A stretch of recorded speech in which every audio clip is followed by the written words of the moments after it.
Mono Rants the Boys, the only boys podcast that's pretty sure the Deep was channeling Kevin the teenager. I'm one of your hosts and jack of all trades, Mono, and with me is my co-host and master of none, Kira. Oh no! He's becoming a teenager! Yeah, starting things off with a Harry Enfield reference for like 4 people, probably, but yeah. Yeah, he did. He got very Kevin the teenager in that fight. Especially when he's like, she does understand me. I can tell you this, Mom, we're in love. And then it takes a turn. Yeah. But Yeah, it does. It's kind of like that great video of the kid who has the fight with his parents and then he tries to insert the remote control about himself in a tantrum in his bedroom. Same energy, yeah. Yeah, he gets under the blanket, like, trying to hide it. But yeah, another notch on the Deep's Descent. Another notch on his, like, deceased animal. Yeah. Timothy's fate was almost kinder. But I was kind of annoyed because she's a freaking octopus. What? I've said this before. She could have gotten herself out of there if she wanted to. She's an octopus. They're smart. Basically, if their beak will fit through a gap, they can fit through it. Yeah. So she could have gone out of that wardrobe and made her way across and then been like, haha, and slithered out. Or at least gotten most of the way out or found a gap. Or meant, like... Probably not in that moment when Deep's on the other side of the door, though. Okay, maybe not then, but like at prior any to stage that, yeah, up she to could have gotten there, herself she could into the have big tank if she easily... wanted. Yeah. Eating all the fish that were in there that he doesn't want to feed her. Yeah. Well, I suppose we start with that side of things then today. Yeah. Well, after a summary, of course. The boys start to uncover more and more of Sage's plan, and Butcher comes clean about the virus in a surprising effort to do the right thing. Meanwhile, things are changing in Vought Tower as Firecracker worms into Homelanders' inner circle just as Sage is pushed out. And Ashley, A-Train, and most importantly Ryan all have a crisis of conscience. Yeah, it's kind of all going horribly wrong for everybody in Seven Tower at the minute. Yeah, we kind of said that a little bit last week, that the boys were starting to get shit together and the Seven things seem to not be going their way, and that trend continues more or less in this episode. I was quite worried for Sage after the events of the previous episode, like what Homelanders' retaliation would be. Surprisingly small, considering. Yeah, she got off light, but my worry now is a woman scorned. Yeah, or I think maybe the reason that she got off light is because he's not that stupid, and he's like, well, I might end up actually needing her if I fuck this up like I normally fuck things up. But that's the end of the episode, because the episode starts with Avenue V and its Xmas special. Going all the way back to Avenue V. Yes. But without TV's Jason Ritter. No TV's Jason Ritter, but puppets of all the 7. Yay! Which were great. Well, we've seen the Deep before. We have seen Puppet Deep, but we haven't seen Puppet A-Train or Homelander or the rest. Puppet Noir playing the piano, true to form. No, later on when Ryan has his moment and all the puppets are just kind of like looking at each other and being slack-jawed, cracked me up. My best part of that is when the Homelander one, obviously the puppeteer like takes his hand out and it kind of deflates into itself. But there at the start, Puppet A-Train being like, it's it's rehearsal for the Christmas special. Yeah. And Antifa has got him down. Oh, the way he says it. It's hilarious. But the song that they start to sing oh my god, that song is so evil. It is, yeah. And I'm assuming all part of Sage's plan. Remember we used to make in Soviet Russia jokes? That's that entire song. It's so like hilariously... A friend of ours grew up under... in communist Czechoslovakia it was then, yeah. And he's told us some stories about what it was like. And, this. Yeah. Exactly this. Yeah, except it wasn't cheerful puppet characters telling them to do it was like your teachers. But yeah, no, it's just hilariously dark, the idea of having this sort of fucking rhetoric thrown directly at kids. And, I mean, I'm sure there are... And Ryan's so very, very uncomfortable with it. Yeah, and you can see that pretty much straight away. He's kind of sitting there when the song starts of just this look on his face of... I don't like this. But yeah, Ryan asks them to cut. Yeah. And the director, who disappointed it wasn't Burke, but understand that why, because he's off doing their big VCU stuff. He's not making the kids specials for Christmas. No. But the director is like, oh, what's the problem? He's like, this isn't cool. Yeah, and he's like, well, your dad approved it, so what you gonna do? Yeah. And he's like, yeah, cool, I'm gonna go take a break, thanks, bye. And we see a little bit more of Ryan later on. It's just that and one other small bit later on before the actual live broadcast of it. When he gets the present. Yeah, because there's like all the presents, I think they're fans sent in. That's like maybe what they all are. Yeah, I'm guessing it's a fucking motorbike. There's a motorbike with a bow on it. Yeah, I'm guessing it's fans and from people at Vought Tower and shit as well. But yeah, he sees this one that's brown paper and string. paper from Don't Be a Cunt. Yeah, it's not Nosh My Balls Ave. Yeah, I was disappointed it wasn't Nosh My Bollocks Avenue. But it's so sweet though, because it's a photo of Becca and Billy and Terror. Yes. No, it is. It's a really sweet little moment. And it's just like, that's what he needs in that moment. He's just had all this shit about this sing-song about snitching on your family. And then gets this picture from somebody who slowly is winning back, but still is kind of far more rational than, his parent. Yes. He's like, you're not a great person, that's cool. And you owe up to not being a great person, but my dad's really not a great person. Yeah. And doesn't even realise, he's not even self-aware enough to realise it. Well, no, but especially after the last episode where he helped that poor personal assistant, we were a little bit worried. And we'll talk about the actual live broadcast later on, but you get kind of a hint of it here with the look at the picture, and he seems quite happy to get the contact from Butcher, and then because when he reads out the address and he has like the little like smirk to himself and opens it straight away.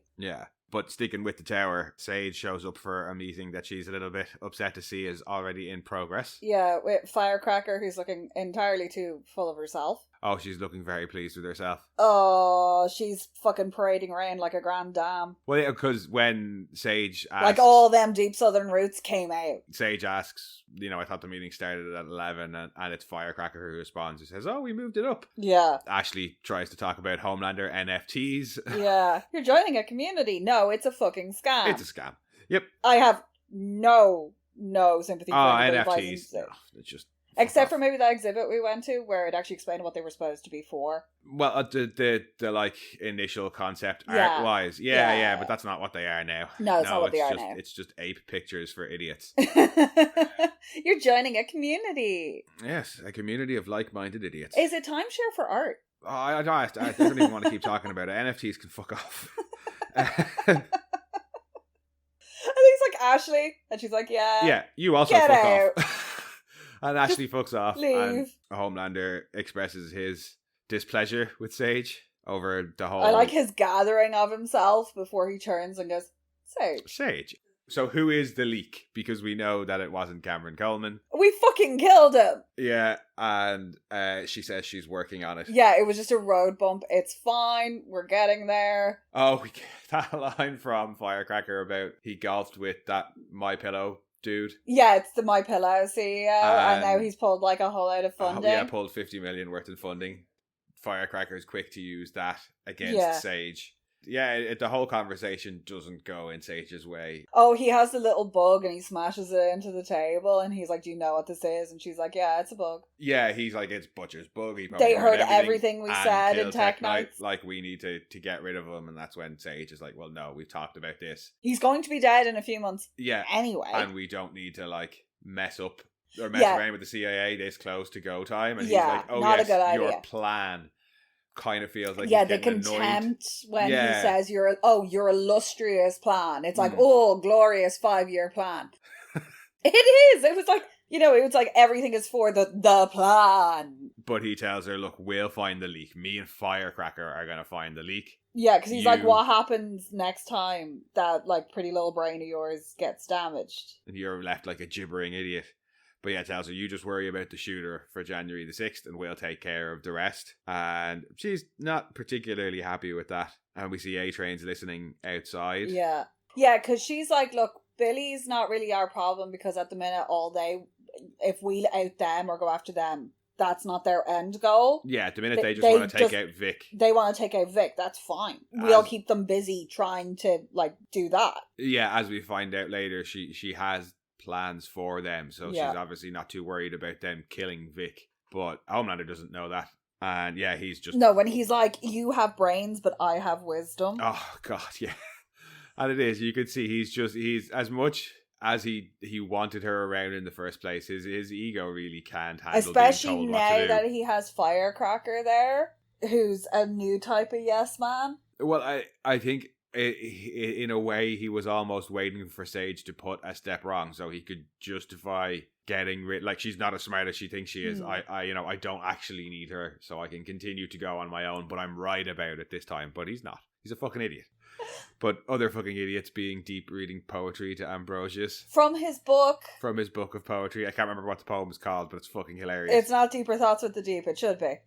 That fucking great one, the new one that came out yesterday about hitting the sack. Oh, that, yeah. No, actually, I preferred New Black Noir's audition tape that they released during the week there. Oh, so good. They're like, great. just turn to the left, and he keeps talking at them, and they're like, this is a no talking role. But yeah, Deep is talking to Ambrosius, and he gets a text off Sage being like, I've just had a tough day, let's bang, basically. Yeah, it's like drill my eye and drill my head and then drill my ass. Yeah, that's it. It was like, that's romantic right there. Yeah, but it's the Deep. You don't need to be romantic with him. No, and he's like, oh, sweet, okay, you go back in your tank now, dumps her back in the tank.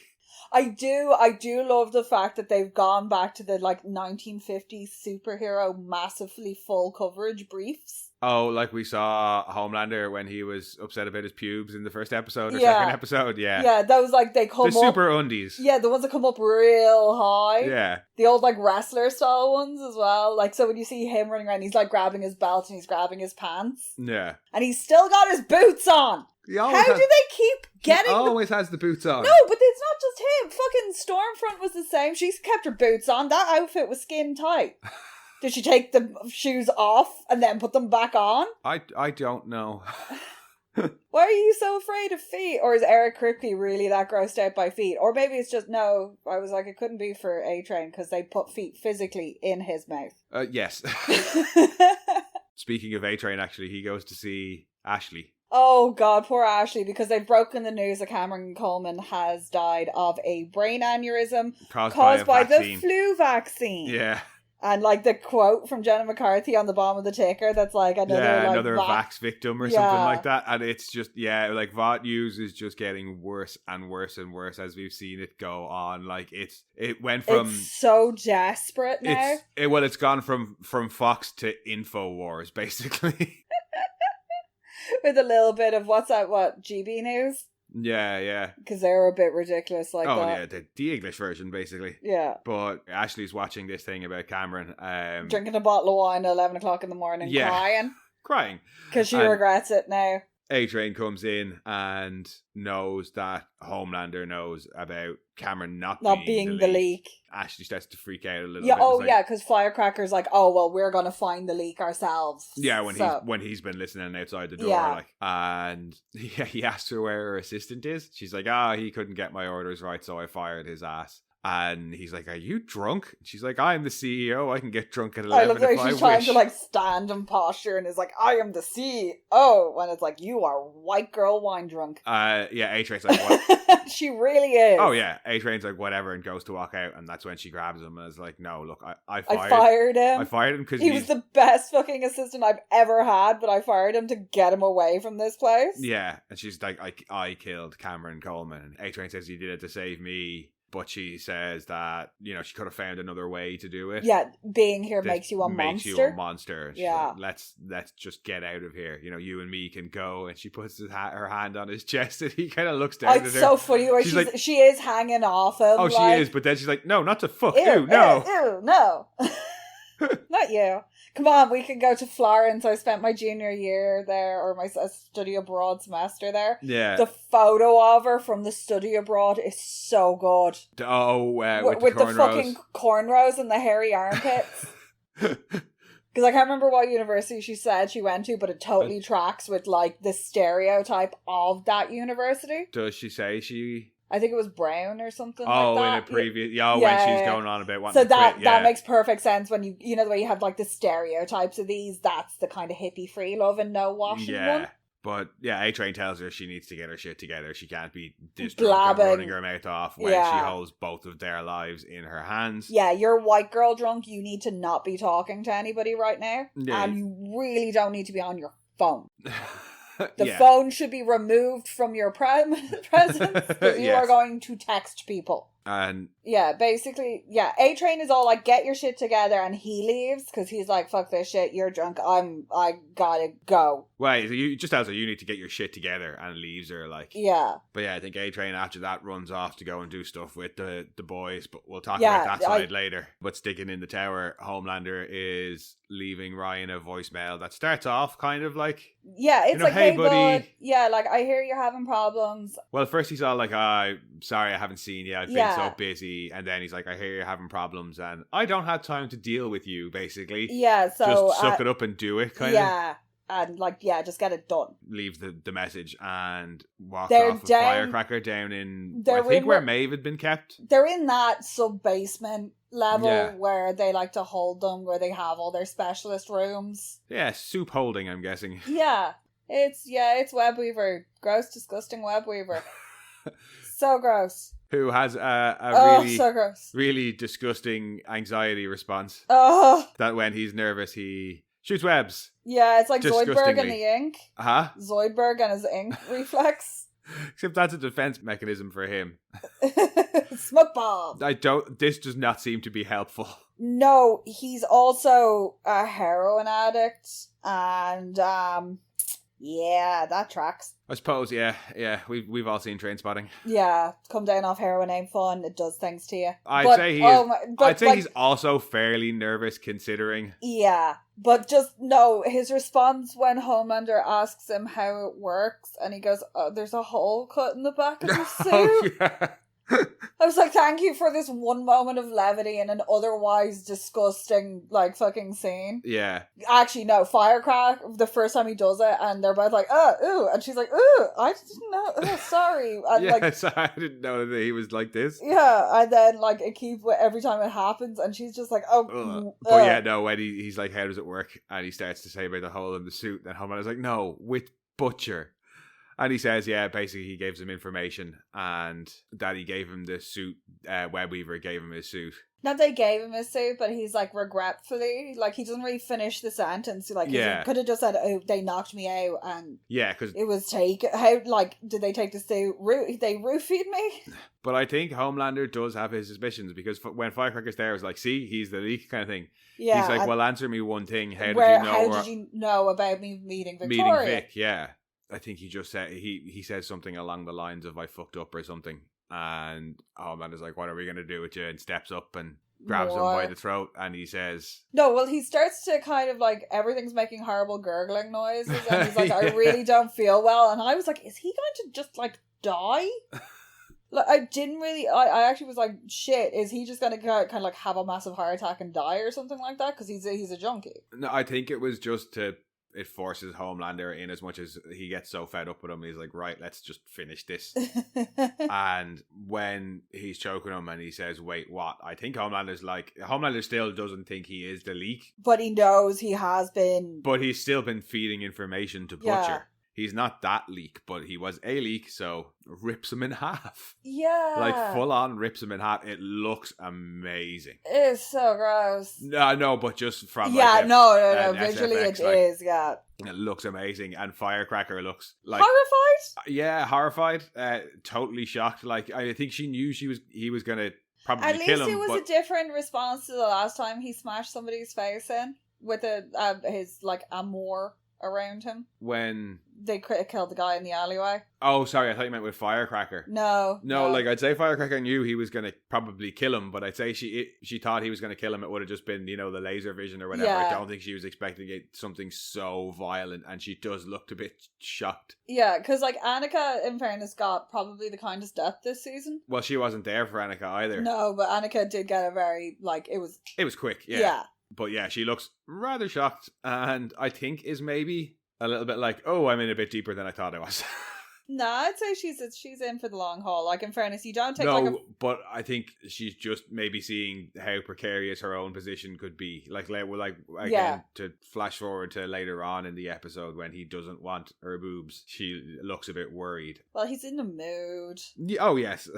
He's in a mood. The other person who's in a bit of a mood is Ambrosius when Deep comes back. Yeah, she's just like, Kevin. That's where she wants to eat.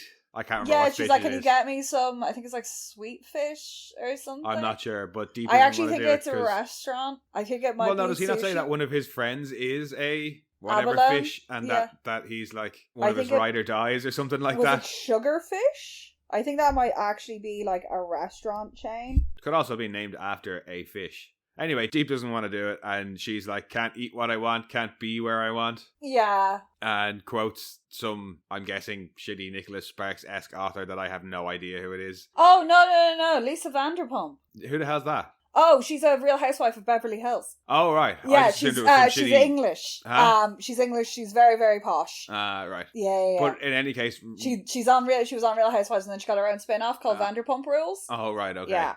She's fabulous. But referring to the fact that Ambrosius was Deep's side piece when he was still married to what's-her-face, I can't remember.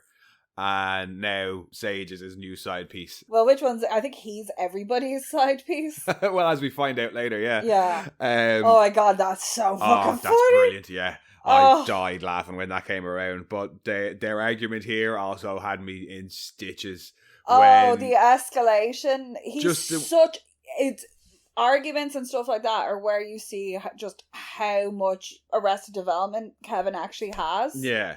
Like, he goes to the teenage thing. He is literally throwing, like, a fucking 14-year-old boy tantrum. Oh, yeah, she loves me. She understands me. She respects me. She She says I'm a superior being. But his tantrum where he slammed the door and knocked the door handle out. Who? Our nephew. Oh, yeah. And got locked in the room. Yeah. It very much like that. But for me, it was absolutely Harry Enfield's Kevin, the teenager, just the But he's like, I'm sorry.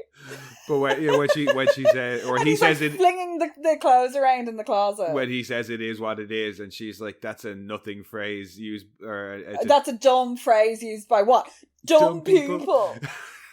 But yeah, like, he doesn't know how to, like, regulate his emotions. He doesn't know how to process what's going on. He doesn't understand why she's mad at him. And she's like, oh, I know you are, because I can, like...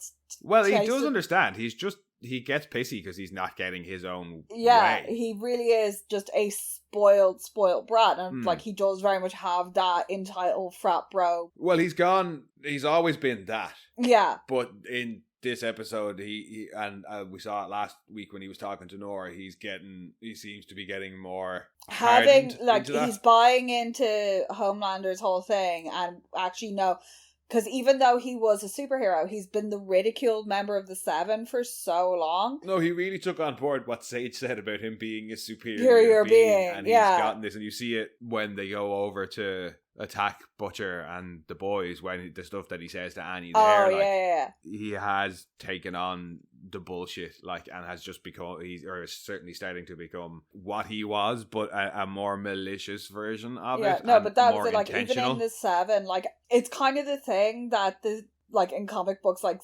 Aquaman was kind of the same. It was kind of like the jokey character. Well, yeah, in like team up events. Oh yeah, no, that's the whole thing of Aquaman. And he's joke, like but sick of being the whipping boy and the butt of the joke. So he's really, and that's why I think he's so upset there when Ambrosius is like, she doesn't respect you. Yeah, because that was his whole thing with Nora's chat last week of, they used to laugh at me, but they don't laugh at me when I'm murdering them. Yeah.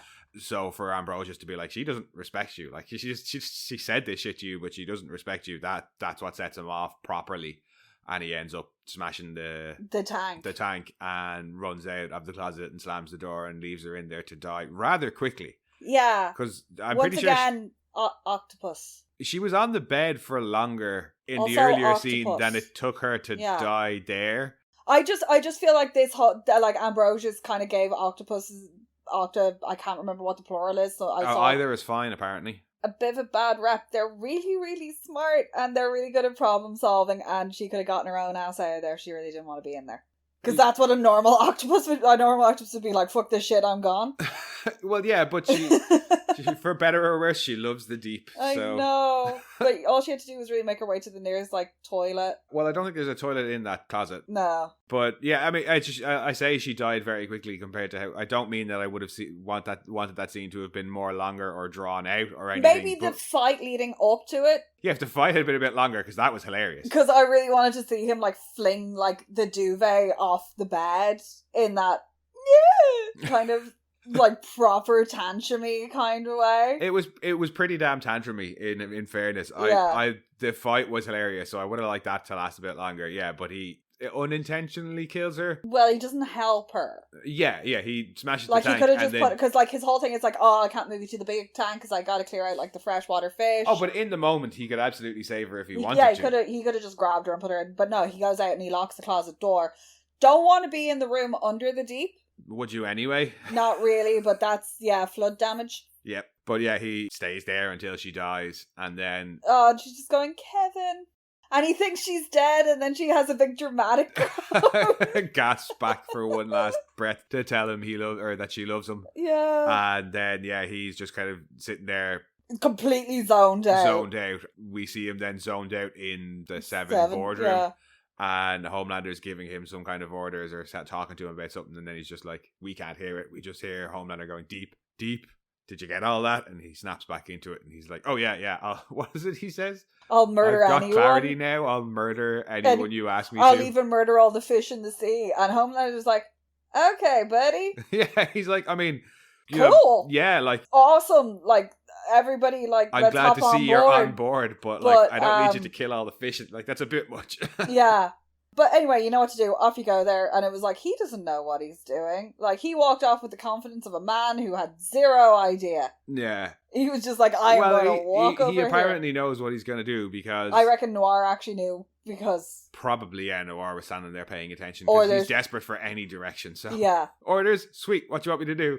Please, kill more people? Oh, fine, direction. Okay. For once in my life, some direction. Because, they go off to... have their fight with the boys that we'll talk about in a bit, and after that goes down, A-Train comes back to get Ashley to actually get Ashley. Yeah, because he's like, we need to go. Having done what he did over with the boys, he's like, right, now's the time to get out. Like, if you want to go, we go. We need to go and now. Ashley doesn't. Yeah, I think she's so deep in it that if she goes, like, she's trying to get the normal staff out. Is that like, it and now? Is she going to try and protect just the low level people from Homelander's just unnecessary wrath? Yeah. As a way of penance for herself or something? Or is she just thinking A-Train can run? You know what I mean? Like, if Homelander finds them or somebody finds them... No, but if somebody finds A-Train wherever he goes, he can just run somewhere else. Yeah. There's nowhere she can go in that sense. Maybe she's thinking more of that too. We don't find out why, but she does say to him before he goes, don't forget to cut out your tracking chip. Yeah. Off he goes, and she kind of just has a very sad but resigned look on her face. Yeah, I think she's too deeply embroiled in everything that's going on.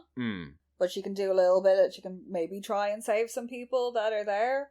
People that she knows aren't firing them, they go and get a job somewhere else so that when Vogue goes down or whenever Homelander does all the mad shit he's going to do, they won't be affected by it. Yeah, I think for whatever reason she stayed, it's not to continue just doing whatever Homelander wants her to do. I think she's staying for some other reason.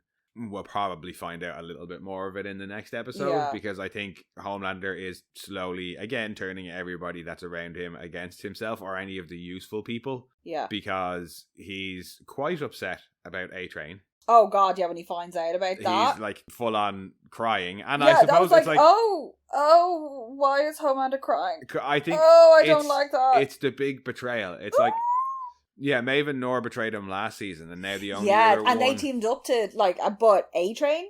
A-Train's always been on his side. A-Train's like been participating in events up until now. Yeah, he ran the V for him in season 1. Like, he did all this other like, stuff. Like, it was different when it was Starlight because she was new. Yeah, and Lamplighter before that. Well, I don't know if he knows about Lamplighter, and the Deep, I don't think he particularly cares. He just, if it was the Deep, he'd just kill him straight away. Yeah. But the Deep's too doesn't know anything enough. But it is a betrayal from A-Train. Yeah. And he's one of the only other OG members of the 7 left from season 1. Is the 3 of them, Homelander, Deep, and A-Train. Yeah. Because he's been on the 7 for 7-8 years at this point. And he had his problems with him last season. Yeah. But that was just to him being like, you're useless, you can't run, what the fuck are you Look good at you, for? fatty, fat. But he still probably wouldn't have expected him to do that, you know what I mean? Yeah. And and as well, last season, A-Train was the one who ratted out Supersonic. Yeah. So he's also already plugged the leak in the past. But yeah, basically, Homelander's really upset about it. Sage comes in. And is like, you fucking sent them after Butcher after I explicitly told you not to. Yeah. The fuck were you thinking? Well, he says about A-Train being the leak. Yeah. And she says she's like, she well, knew. yeah, I knew. And that she what was... are you going to do about it, huh? Well, I was using him. You know, Yeah. he was giving the boys information that I wanted them to have so that I could manipulate them. And I think that is the truth. That's not just her trying to cover for herself. No, because it's made sense for everything that they've shown up for. Particularly with what goes down with the Shooter and Starlight on the boy side of things. Yeah. So, I think she is, because we've seen her. She needs them to react in a certain way. Yeah. So feeding them select information will provoke that reaction in them. And like we said earlier, when she's saying about the boys are only after Vic, they're not really after us at the minute. She doesn't say it, but she's currently feeding the boys misinformation, so they're never probably going to be able to get to take that shot at Vic if her plan works. But Homelander's like, no, you kept a secret. Told you no more secrets. Yeah, you're gone. Get out of here and go back to your apartment and your die litter alone. box And apartment. Both of us were like, whoa, she's getting off light. And then she says, like, you know, are you serious? Like, what about my plan? You told me you'd listen to me, kind of thing. And he says, look, you're lucky you're not going home in a bucket. And we were like, oh yeah, there it is. Yeah. And I think, he's maybe just keeping her in reserve in case he fucks it all up. And then she slams down her little notebook that she's been making all her plans in. Not before she tells him, like, yeah, look, you can surround yourself with people like her, like Firecracker, and you can get rid of anybody who stands in your way, but there's always going to be one person standing in your way that you won't be able to defeat. Yeah. Good luck without me. And I think smart move, not directly telling him the one person he can't defeat is himself. But that's absolutely what she means. Yeah, he can't get out of his own way. Oh, yeah. And that's always been the case. Like, the thing he's done most successfully was create soup terrorists to get them into the military. Yeah. Everything else he's tried has backfired in his face.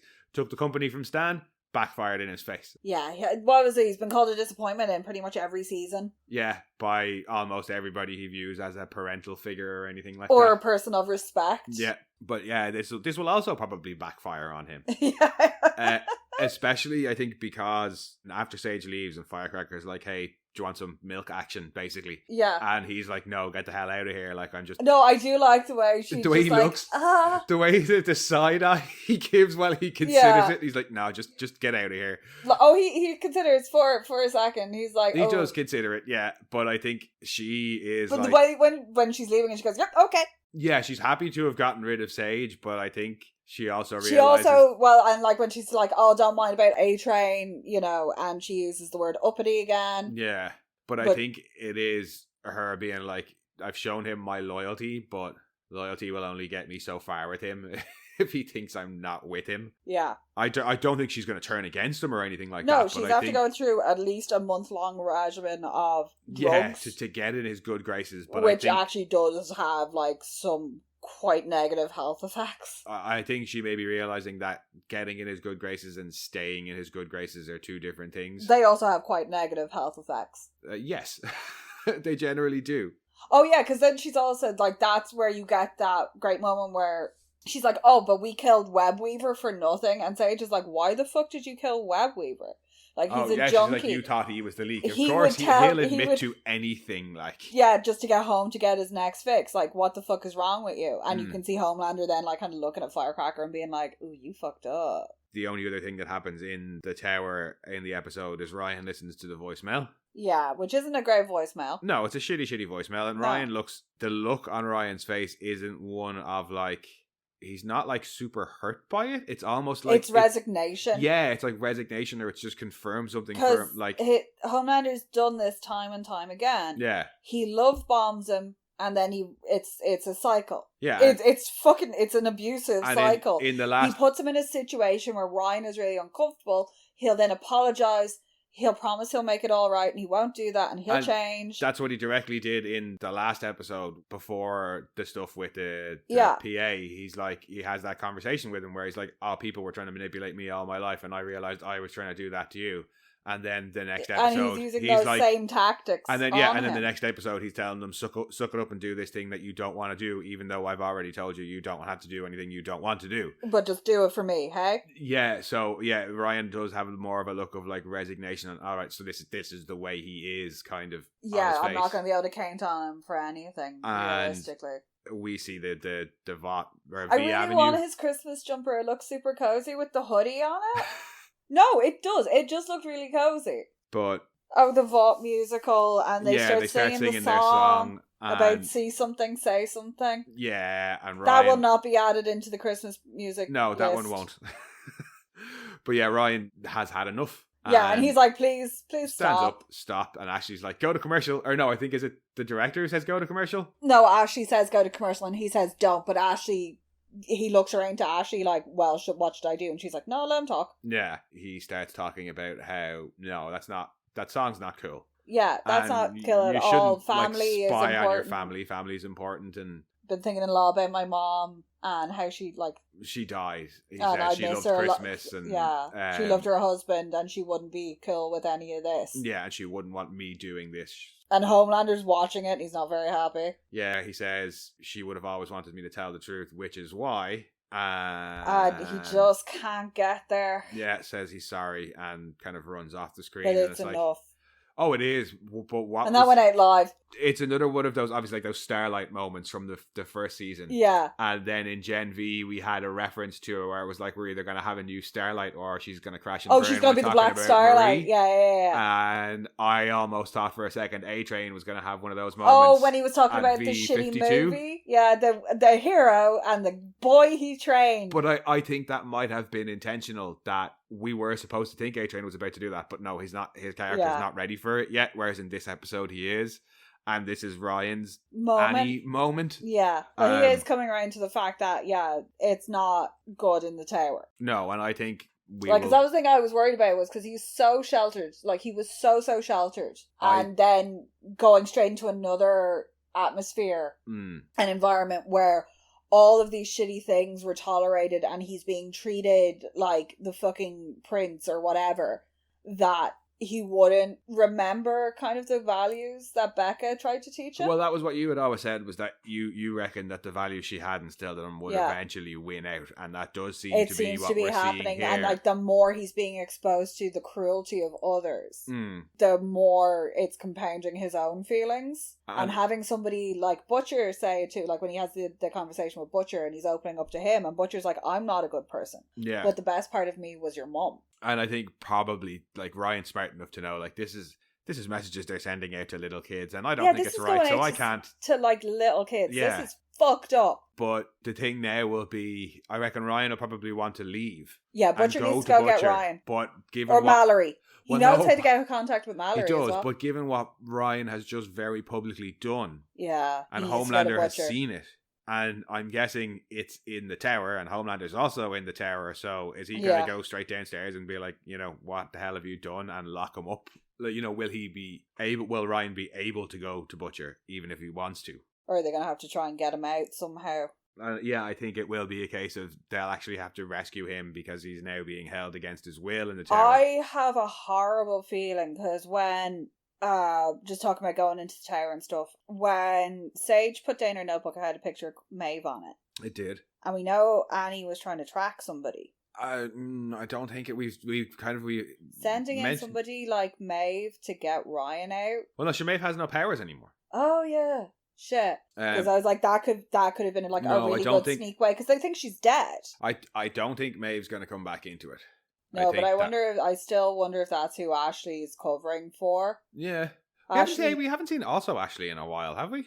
Have we seen her at all this? We saw her in Gen V. She was in like 1 or 2 episodes very early on. Was she? But, yeah. You sure that wasn't Gen V? She was definitely in Gen V, but I don't know if we've seen her. Yeah, I liked also Ashley, because she also knew things. She was a bit of a bitch. She was a bitch, and I thought... I really thought, she was going to be throwing Ashley under the bus with, like, a look at all the information. She would go to Homelander. Well, yeah, I just thought she was going to be more of a character. Especially when we saw her in Gen V, I was like, oh, look, it's also Ashley. She's still around. Yeah. Maybe she quit after Gen V. Did she survive?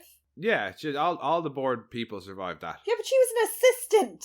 Oh, they would have shown her getting killed if they did kill her. I was like, did she actually make it onto that helicopter? Did she survive that? We saw, what's his face, social media Jeff die. I think if anybody else was going to die, we would have seen it. Especially if it was also Ashley. She's got a name. She's a named character. They're going to show her getting killed. Yeah, it just occurred to me. I was like, we haven't seen her in a bit. Maybe she fired her too. Because I was he was like, "Where's your assistant?" And I was like, "What?" Yeah, that's nearly what reminded me of also Ashley. Probably is him going, "Where's your assistant?" Whoever, and I was like, "That's not also Ashley though." Yeah, like she was her assistant. Especially after, when the season ended last year and they were evacuating, and she was like, "Sorry, also Ashley, helicopters for VPs only." Yeah, you got to go downstairs. Bye bye. I'm not so concerned. I'd rather see what happened to Cindy, I suppose, than what happened to also Ashley. Yeah, because if this whole thing ends with no answer for Cindy, that's a loose end. Well, they've got, because I think we've said before, the actress went off to do something else. I think she got cast in something that was big, not bigger, but that she was going to have a bigger role in. So if that is the reason, find a way to bring her back for at least just a scene in season 5, just to be like, "Hey-oh, I was here off on the highway killing people," like you said in the VNN, and I finally get caught or killed by whatever or something. Just bring her back for something.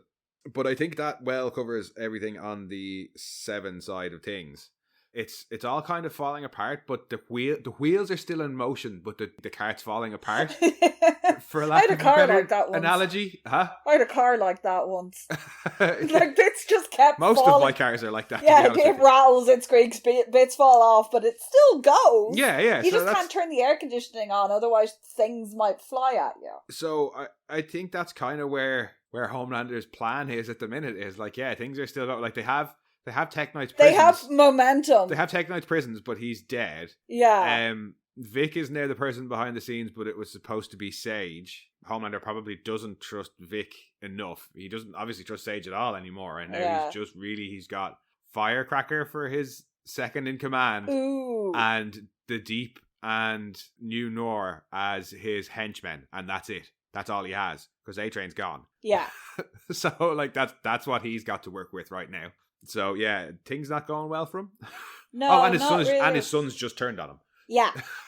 Yeah, shit is not doing well for Homelander. Will it make him more insane? Yeah. Unstable? Yeah, so I don't know. It could either send him completely over the edge and rampage, or he might pull back and be more calculating, because like it depends on what the plan is. Yeah, because we still don't know the specifics. We know the plan is kill Bob and have Vic take over. He knows the specifics though, because he just keep making. He's like when he made the comment about if anything happens to you when he's talking to Sage. Yeah. Like, so I don't think they know all the details of the plan. I don't think she shared that with them. I don't. Yeah, and I keep coming back to what she said at the start about having everybody tear themselves apart. Yeah. And they're going to swoop in and do that, and yeah. Well, all she's tearing apart at them is the 7. Yeah, it feels like, to quote the Robot Devil, her ridiculously circuitous plan is 3/4 complete.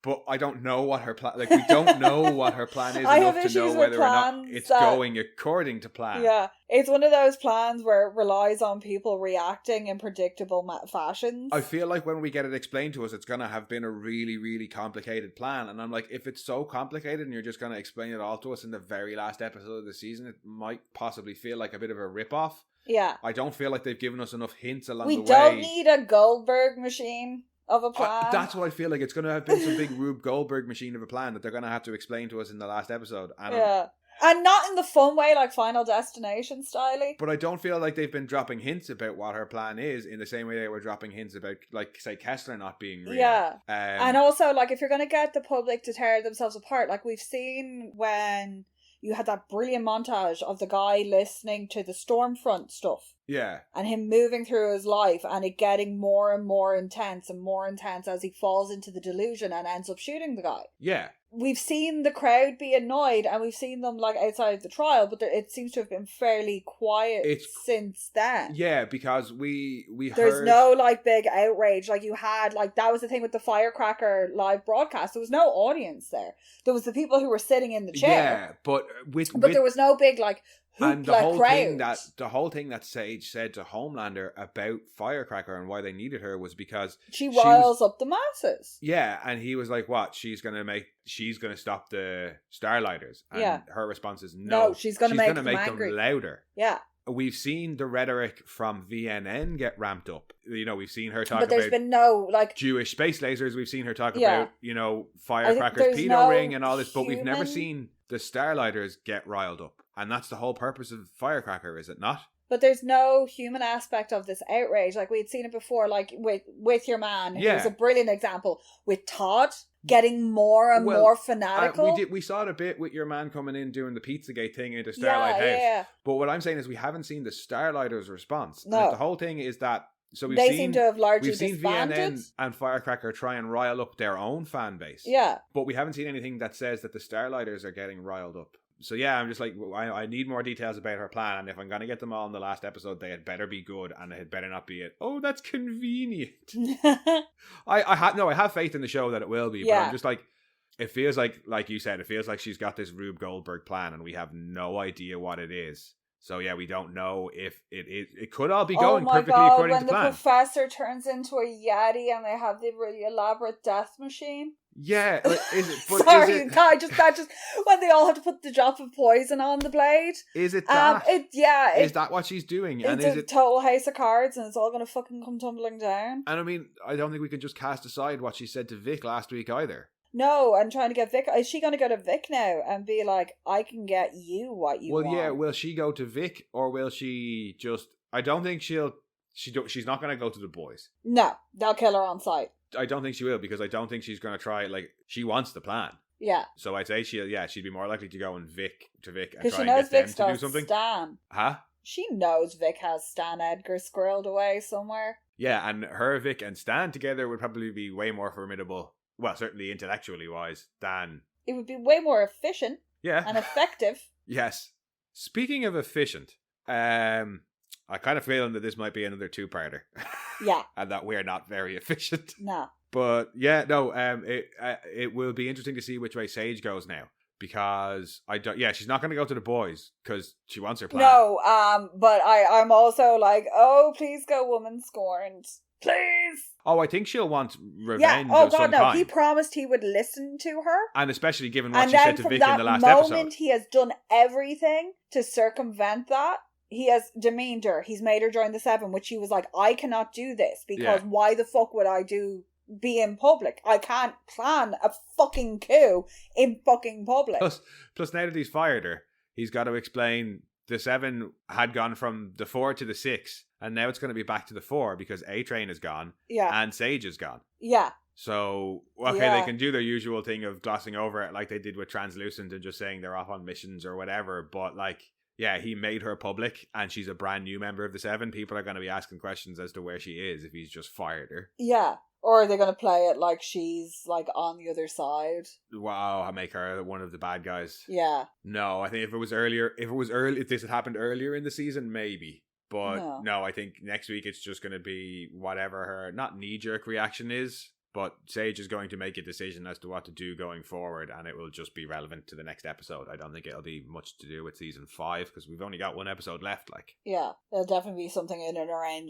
the events of Inauguration Day. Either Sage is going to execute her initial plan, or she is going to throw a complete spanner in the works for Homelander. Is she going to save Bob Singer? But if... Because you imagine if Vic stepped in front of the bullet? Well, but if... Oh, hang on. And then was like, I'm a soup? Wait a second. What if in that very first episode, when she talks about you got to get the people to tear themselves apart so you can come in and save them? What if she wasn't talking about people? She was talking about the soups. Yeah. She's going to let Homelander... Well, wreck all his she's own been shit. doing is tearing apart the 7. She was like, "Oh, we have a leak," and then like it's all suspicion and doubt, and she has been. But when Homelander's plan fucks up, she can swoop in and save the plan. Yeah. With her and Vic, and still get to control it. But now they've got a convenient way of getting rid of Homelander because everybody knows what a psycho he is. Because look at what he tried to do. Yeah, and having Vic step in and be like, "Look, I'm a good soup." Meanwhile, she's been feeding the boys information that's gotten them on the path to the virus. Yeah. And creating a virus that could actually potentially kill Homelander. And she knows if that's part of her plan. They want to take out Vic, so she's not above maybe using her as well. Or letting them have her. Yeah, but if she thinks she can manipulate everybody, surely, she can get that virus made and get anybody who's a threat to her taken out with the virus. Well, she does now. I'd hazard a guess she does know about the virus. Yeah. I'd say she does. Because, I mean, it was, like, the woods was a Vought thing. Yeah. Vic knows about it as well. Well, at the very least, they will, at the end of this episode, know about the virus. Yes, yeah, definitely. Because of old Peely Skin. Yeah, because when we get on to the boys' side of things in the next episode, probably, that will become relevant again. But as for this side of things, I think we've more or less covered everything that happens on the Seven side. Still a lot of questions. Yeah, and there's some things that happen, like A-Train is basically on the boys' side now.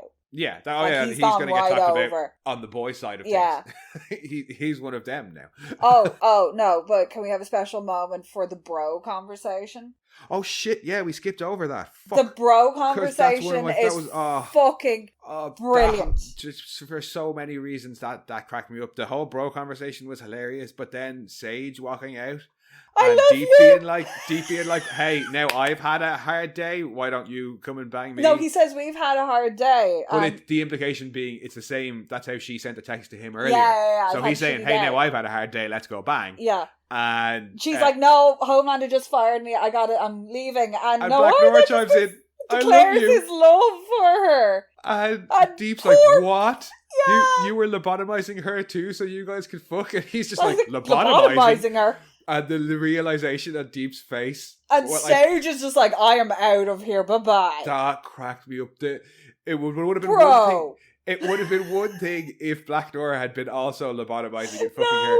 But the implication being she didn't need to be lobotomized to fuck him. He's obviously smart or intelligent enough that he stimulates her and she doesn't have to dumb herself down with brain surgery to fuck you. And it's just... But it's what Ambrose just said. She don't respect you. Nope. Yes. I can't believe that. I nearly forgot about that. Thank you. That was so funny. I was just like, wait, that bro conversation's so funny. And they're kind of like elbowing each other because they're both in bits because they've just had the shit kicked out of them. But it's that. But he was like, we were bros. We were brothers. And they're having that bonding. And then to have it just completely shatter. Straight away. Just looking at a day or two of him being like, me and Nor used to be bros. And now I'm bros with the new Nor. Yeah. And we have a whole conversation with nothing but bro. They're kind of nudging each other. Oh, I assume that whole conversation is about, how sore they are? Yeah, and that didn't go as well as we had, but we still got in some good licks. And that sort of shit. It's just so funny. Oh. And I'm sure New Black Noir thinks Deep is an idiot, but he's the only one who's talking to him and letting him talk back. And actually giving him some explanation as well. Yeah. But, because you got that whole thing in the previous episode about how Noir used to get, a semi-chub over violence. And, that he's like, oh, okay. That's what this guy is supposed to be. Get into it. Yeah. And he does. But we'll talk about that next week, next episode. He's not been really bulking against the violence up until this point anyway. Well, he mentions it the first time we hear him talk. He's like, "That was so fucked up." And do we? Yeah, after caving your man's head. Yeah, he's like, "Is that something we have to do often?" He's like, I think he said something like, "I'm okay with it, but I just need to know." Yeah. So yeah, and plus, as we saw in his audition tape, he's being paid a lot of money. Yeah, because he goes to leave the audition, and they're like, "This is the paycheck," and he's like, "Oh, okay then." Yeah. Right. And I always thought, what is it he says when he looks at the paycheck? I did always think mime was one of the highest forms of theater. Art. Yeah. Marcel. I am loving that Nathan Mitchell is getting to have more fun this season as well. The thing I loved about Noir was the physical comedy aspect of him, from him dancing and trying to get hors d'oeuvres or just staring at that piano player until he gets up and leaves. All of those funny things that Nora did. It's beautiful because this Nora is almost the opposite. That was a Nora who never talked and did all this stuff, so we knew nothing about him. This is a Nora who's willing to tell us everything about himself, but he's not allowed to do any of it. He can fly, he can dance and sing on stage. But he's not allowed to tell anybody. Yeah. He's like, I was in Cirque du Vent, for fuck's sake. I know you wanted the Spinal Tap recurring really drummer did, but thing, I'm happy with it. But what we got with New Nor is brilliant, because as I said, we're still getting jokes about old Nor, and we're getting all this gold from New Nor. And this poor fucker who has no clue what's going on, because it's very much in the same situation that Annie was in, where thrust him. Okay, maybe he was a bit more prepared because he went to the drama school in Godolphin. Yeah. What is it called? The Crimson Countess School of Performing Arts. Yeah. So he's a bit more prepared for it, but he's like, Annie was all like, I have no clue what's going on, but what I'm saying is wrong. Yeah. He's just like, I have no clue what's going on, but I'm going to keep doing it because they're paying me a shitload of money. They're paying me enough money to do it. Yep. I'm glad that you brought that up. I can't believe I nearly forgot about that. I nearly fucking wet myself laughing at it. It was so funny, just the pair of them, and like elbowing each other. And it was like so playful because I don't know what was it. Really reminds me of the Deep A-Train fight from the last season where the pair of them were just like he was like, oh man, they're just like kind of slugging each other. We get a much better version of that fight in this episode. Yeah, which I was really happy about. But the banter and the jostling was kind of that for me as well. Deep is very much just like, he likes to roughhouse. He just wants a bro. He just wants a bro. And everybody he thinks is his bromance turns out not to be. Yeah, because he's probably going to be a little bit upset with Nora now. Yeah. But which will he be more upset by? Or like, will he want to keep his bromance? Or He'll will he probably want to keep his romance? Well, I'd say it'll probably be the bromance once he finds out why she's been fired. Yeah. Or as soon as Homelander says, Sage is done for us, he'll be like, okay, Homelander. But now we have covered everything on the Seven side of things. And we'll have to do a two-parter and cover all the boys' side of things in another episode. It is quite extensive. Yes, it was, which probably doesn't bode well for the last episode. God, no. But we'll burn that bridge when we get to it. As for now, thank you for joining us, guys. We will be back fairly shortly with part 2 of season 4, episode 7 of The Boys. If you want, in the meantime, you can head back and listen to some of our previous episodes or our other podcast, Mono Rants at the Movies. Or you can come and chat with us on Twitter at RantsMono, on Blue Sky at MonoRants, on Instagram at MonoRants_the_boys, or you can send your own rants to monorantspodcast@gmail.com. And we'll chat very soon. Bye-bye.